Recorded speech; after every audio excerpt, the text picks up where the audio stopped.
journey began in a box. As the middle of 5 kids, each of us was abused.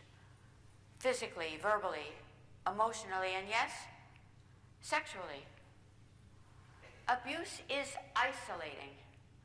Even when you're surrounded by others, you feel all alone. In my dysfunctional household, survival meant being silent, being invisible. I sought help. I saw the family doctor and he did nothing, and I called the police and no one came. The message that I heard from my parents was, learn to type, you'll never amount to a damn thing. It was a sentence, a ceiling, a box. And so I did as I was told. I learned to type on a manual typewriter with blank keys. 150 words per minute, super fast. And what should have been my sentence became a lifeline, opening doors to jobs, to opportunities, to a life I didn't know existed, and to a feeling of self-worth. At age 14, I got my first paid job through the newspaper's classifieds. I had no resume, but I picked up the phone. An accountant wanted someone to reconcile his receivables, and I had no idea what receivables were, and I disliked math, but that didn't stop me. I applied and got the job. On the very first day, he brought in shoeboxes filled with receipts from what looked like every corner bar in Philadelphia. And he insisted that I use a 10-key touch-style adding machine to reconcile those accounts, much like that typewriter. I mastered that process. I worked for him for 2 years, saving every penny and planning my next move.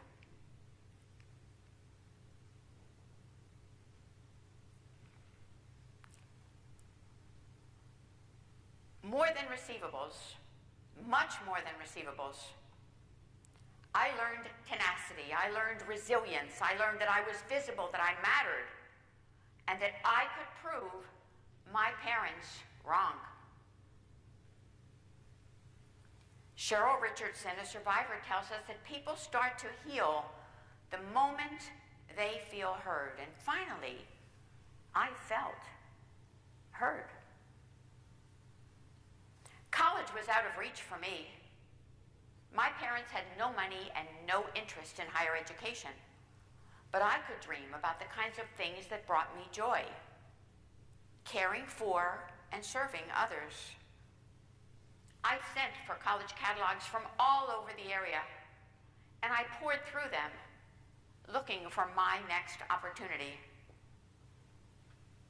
My great escape began on the Broad Street subway with a nursing school scholarship at the opposite end. My dream had been realized. Nursing chose me. It gave me purpose and possibility. But more than tuition, more than 3 meals a day and a roof over my head, it gave me transformation. I wrapped myself in the stiff folds of a student nurse's uniform, and I allowed it to hold me up while I learned to stand alone. 3 years later, I emerged as a new graduate with a license to practice and a voice I didn't know I had.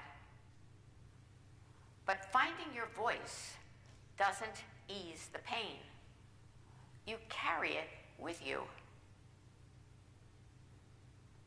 The hardest truth is that that pain often comes from those closest to you, those you're taught to trust. When my kids were little, I loved tucking them into bed at night with their favorite sleep toys. It was a happy time. Until I remembered the sleep toy that crept into my bed at night, my father.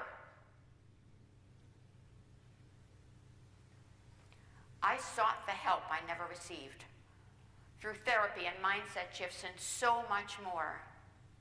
And eventually I became the help I prayed for.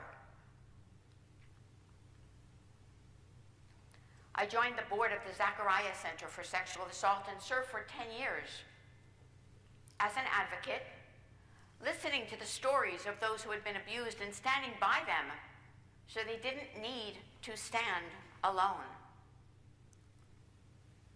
But the numbers do not lie.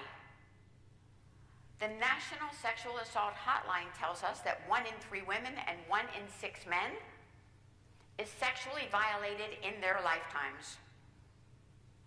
And the Centers for Disease Control and Prevention, or CDC, says that 1 in 4 girls and 1 in 13 boys is a victim of child sexual assault before age 18.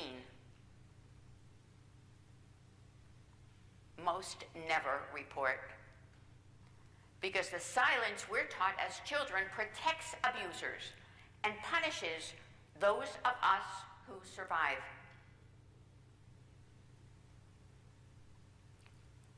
That silence must be shattered. To me, global democracy is more than government.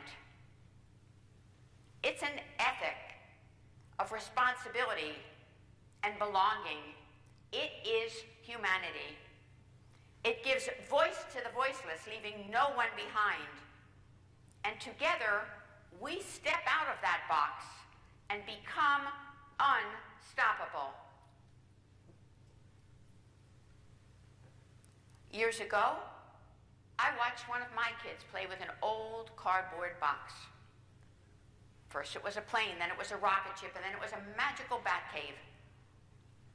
And I remember thinking to myself, if a child can see beyond the confines of a box, why can't we?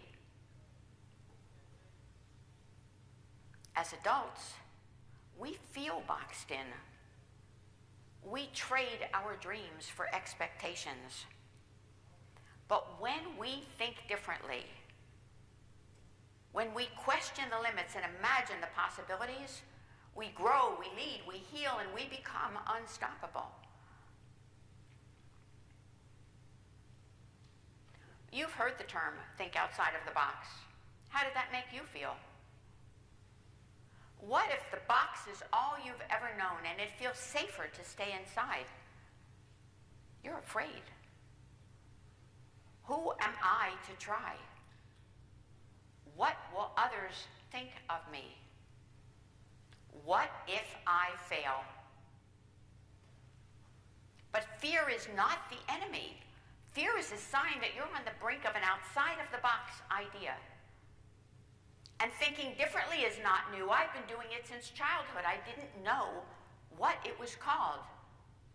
But it took me from surviving to serving, and from invisible to unstoppable.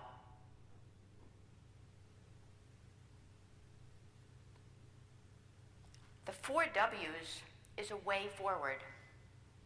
It's a thought framework based on innovation. A model co-created by Jean Lidke of the University of Virginia and Tim Ogilvy of Peer Insights. It's based on 4 questions.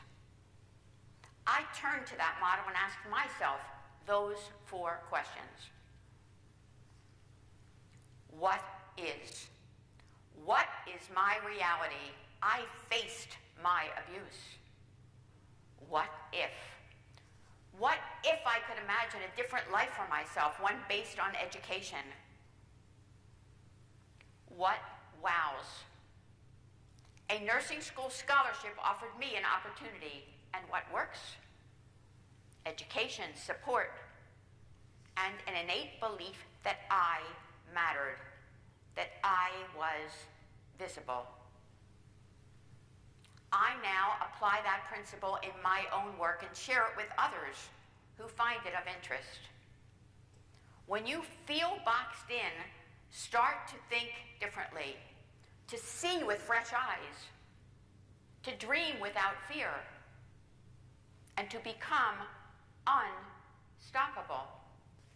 People often ask me, how did you do it? A great question.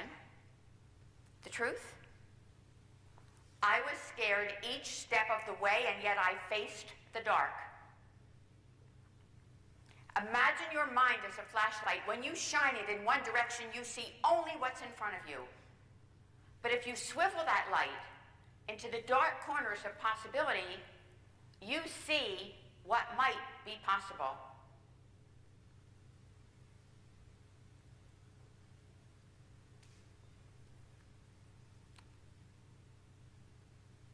When we think differently, when we think outside the box and outside what is holding us in, we become unstoppable. Today, I'm Sharon Weinstein, a mom, a wife, a nurse, an author, a speaker, a diagnostic design thinking group facilitator, but those are just titles. The truth?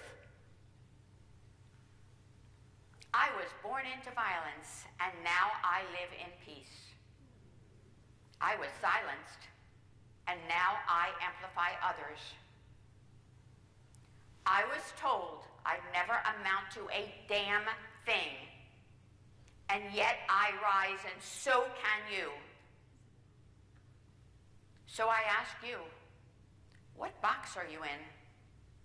What story are you telling yourself?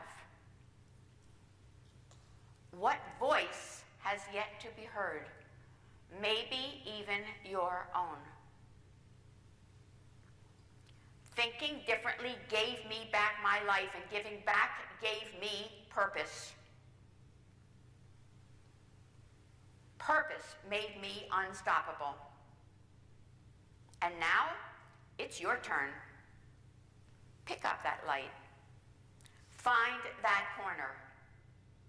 Start to think differently, because the most powerful thing you can be is unstoppable. Thank you. Yes.